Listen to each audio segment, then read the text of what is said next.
देवलोक के शिल्पकार विश्वकर्मा की एक पुत्री थी। उसका नाम था संज्ञा। वह दिन भर तपती धूप में खेला करती थी। सूर्य की तेज किरणों का जैसे उस पर कोई असर ही नहीं होता था। संज्ञा जब बड़ी हुई तो एक दिन विश्वकर्मा और उनकी पत्नी ने संज्ञा को बड़े मुग्ध भाव से सूर्य को निहारते देखा। यह देख विश्वकर्मा जी बोले, देवी, ऐसा लगता है हमारी बेटी सूर्य पर मोहित हो गई है। देख रही हो कितने मुग्ध भाव से सूर्य की ओर देखे जा रही है। मुझे भी ऐसा ही लगता है स्वामी, विश्वकर्मा की पत्नी ने कहा। सूर्य के सौंदर्य के प्रति संज्ञा का आकर्षण उसकी आयु के साथ बढ़ता ही चला गया। एक दिन विश्वकर्मा उसे अपने साथ हाथी पर बैठाकर सैर को निकले। अपनी पुत्री को सूर्य की ओर निहारते देख उन्होंने पूछ लिया, बेटी, अब तुम छोटी नहीं रही। सोचता हूँ जल्दी ही तुम्हारा विवाह करा दूँ। बताओ, किस देव को तुम चाहती हो? पिताजी, आकाश में सूर्य से बढ़कर कोई तेजस्वी नहीं है, संज्ञा ने उत्तर दिया। ठीक है, हम सूर्य के साथ ही तुम्हारा विवाह कराए देते हैं, विश्वकर्मा बोले और अपनी पुत्री को लेकर सूर्य के पास पहुंच गए। उन्होंने अपनी पुत्री की इच्छा सूर्य देव को बताई तो उन्होंने उनका प्रस्ताव सहर्ष स्वीकार कर लिया। बोले, आपकी पुत्री मेरे साथ विवाह करना चाहती है, यह मेरे लिए सौभाग्य की बात है, पर इससे यह तो पूछ लो कि क्या यह मेरा ताप सहन कर पाएगी। विश्वकर्मा संज्ञा को एक ओर ले गए और उससे पूछा, सूर्य देव का उत्तर तुमने सुन लिया बेटी, अब बताओ सहन कर लोगी हर ऋतु में उनका ताप? हाँ पिताजी, संज्ञा ने बड़े विश्वास के साथ कहा। कुछ ही दिन बाद संज्ञा का विवाह सूर्यदेव के साथ हो गया। संज्ञा सूर्यदेव के साथ उनके लोक चली गई। पति के साथ संज्ञा की दिन सुखपूर्वक बीतने लगे। फिर उनके यहाँ एक पुत्र पैदा हुआ जिसका नाम रखा गया मनु। अनेक ऋषि मुनि बालक को आशीर्वाद देने पहुँचे। यह बालक ज्ञानियों में भी ज्ञानी होगा। ऋषियों ने भविष्यवाणी की, आशीर्वाद सच निकला। जब वह कुछ बड़ा हुआ तो ऋषि मुनियों से शिक्षा ग्रहण करने लगा। सूर्यदेव और संज्ञा को अपने बेटे पर बहुत ज़्यादा गर्व था। वे बहुत ही प्रेम से अपने बेटे का लालन पालन करते थे। अचानक एक बार ग्रीष्म ऋतु में सूर्य की किरणें बहुत ही प्रखर हो गईं। उनका तेज अपनी चरम सीमा पर पहुंच गया। संज्ञा की त्वचा सुलझने लगी। सूर्यदेव ने उसे अपने पास बुलाया तो वह अपनी आंखों पर हाथ रखकर उनके पास पहुंची। सूर्यदेव बोले, संज्ञा, मेरी ओर देखो। तुमने अपनी आंखें क्यों ढक ली हैं? नेत्र खोलो और मेरी ओर देखो। मैं तुम्हारा पति हूँ। स्वामी, आपके ताप से मेरी आंखें खुल नहीं पा रही हैं, संज्ञा ने कहा। इसका अर्थ तो हुआ कि तुम मुझे अपने से दूर करना चाहती हो। विवाह के पूर्व मैंने तुमसे पूछा भी था कि क्या मेरा ताप सहन कर पाओगी। तुम्हारी सहमति पाकर ही मैंने तुम्हारे साथ विवाह करना स्वीकार किया था, लेकिन अब तुम अपने वचन से मुकर रही हो। सूर्यदेव ने कुछ क्रोधित होते हुए कहा, स्वामी, इसमें मेरा कोई दोष नहीं है। संज्ञा बोली, आपका ताप ही इतना प्रखर रहता है कि सूर्यदेव और भी कुपित हो उठे। बोले, सुनो संज्ञा, प्राणवान वस्तुओं को जीवित रखने वाला मैं ही हूँ, परंतु तुमने मेरी ओर से आंखें बंद कर रखी हैं। अतः तुम्हारे गर्भ से जो बालक उत्पन्न होगा वह यम होगा। यम अर्थात मृत्यु का देवता। संज्ञा वहाँ से भाग जाना चाहती थी, लेकिन बच्चों का मोह उसे विवश किए हुए था। संज्ञा की एक सहचरी थी, उसका नाम था छाया, जो हूबहू संज्ञा की ही प्रतिलिपि थी। वह संज्ञा की तरह ही दिखती थी। उसने इस विषय में छाया से मदद लेने का निश्चय कर लिया। उसने छाया को बुलाया और अपनी समस्या बताई। सुनकर छाया बोली, मुझे क्या करना होगा? तुम संज्ञा बनकर मेरे पति के पास जाओ और उनकी पत्नी और मेरे बच्चों की माँ बनकर वहीं रहो, संज्ञा ने कहा। उन्होंने मुझसे पूछताछ की तो कहना, मैं संज्ञा हूँ, भेद मत खोलना।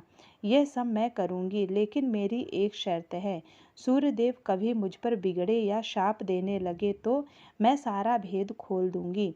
छाया ने कहा, ठीक है छाया, अब जाओ और मेरे बच्चों को संभालना।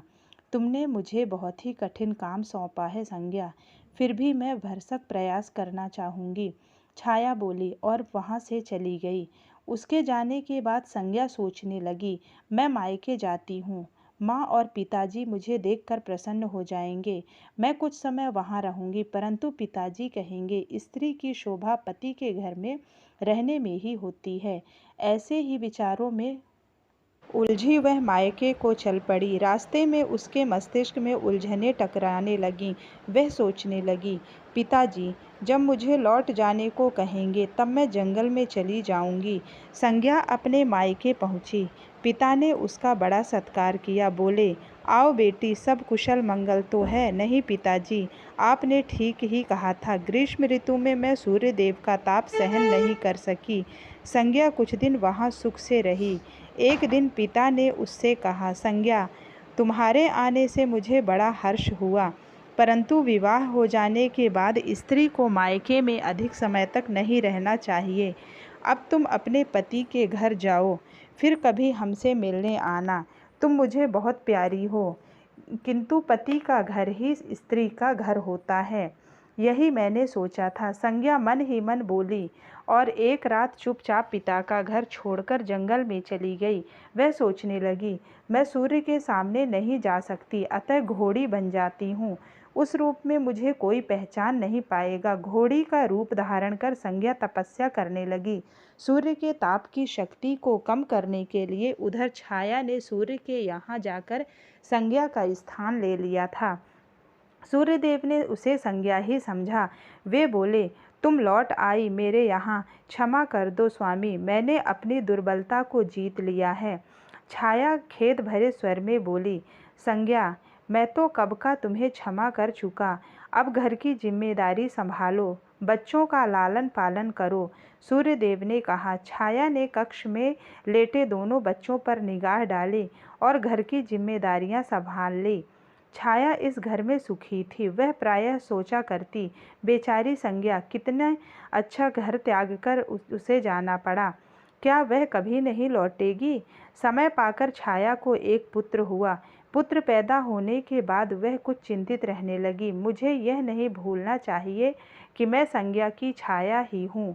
छाया ने एक पुत्र और पुत्री को जन्म दिया। अब छाया का व्यवहार बदलने लगा था। वह अपने बच्चों से तो प्यार करती थी, लेकिन संज्ञा के बच्चों को ताड़ने और उनके साथ दुर्व्यवहार करने लगी थी। मनु ने तो विमाता के व्यवहार को नज़रअंदाज कर दिया, लेकिन यम को उसका व्यवहार खटकता रहा। माता छाया का यमुना बहन के साथ ऐसा व्यवहार करना उचित नहीं लगा। वह अपने बच्चों के साथ तो कितना अच्छा व्यवहार करती है, हम भाई बहन से नफरत करती है। एक दिन तो हद ही हो गई। छाया ने यमुना के बाल पकड़े और उसे डंडे से पीटते हुए बोला, कमबख्तों, मरते भी तो नहीं, मर जाए तो मेरा पीछा छूट जाए। जब छाया देर तक यमुना को पीटती रही तो यम से न रहा गया। उसने जाकर छाया का हाथ पकड़ लिया और गुस्से में बोला, बस माता, अब तुमने यमुना पर हाथ उठाया तो मुझसे बुरा कोई नहीं होगा। अच्छा, तेरी यह हिम्मत, मुझे धमकी देने लगा है। ठहर, आज मैं तेरी पिता से इसकी शिकायत जरूर करूंगी। छाया क्रोध से भरे स्वर में बोली। छाया ने तो इस डर से सूर्यदेव से शिकायत नहीं की कि कहीं उसका भेद उजागर न हो जाए, लेकिन यम और यमुना ने तंग आकर अपने पिता से उसकी शिकायत अवश्य कर दी। पिताजी, यह स्त्री हमारी माँ हो ही नहीं सकती। यम ने कहा।